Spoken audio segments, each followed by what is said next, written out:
Hello বন্ধুরা, এই বেলটার আজ আমি শরবত বানিয়ে দেখাবো তোমাদের।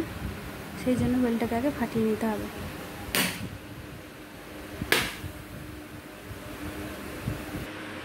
বেলের শাঁসগুলো আমি ছাড়িয়ে নিয়েছি।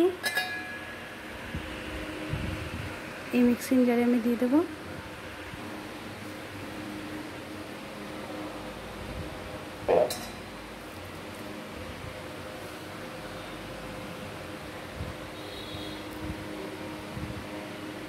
আর কিছুটা পরিমাণ এখানে চিনি দিয়ে দেবো।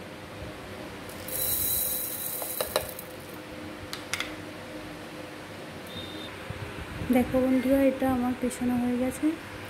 এবার আমি এতে একটু জল দেব।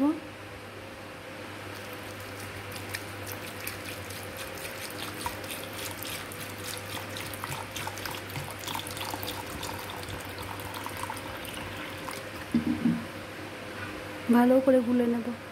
বেলের শরবত আমাদের রেডি। এই যে এবার দেখো আমাদের চাটনিটা প্রায় হয়ে এসেছে।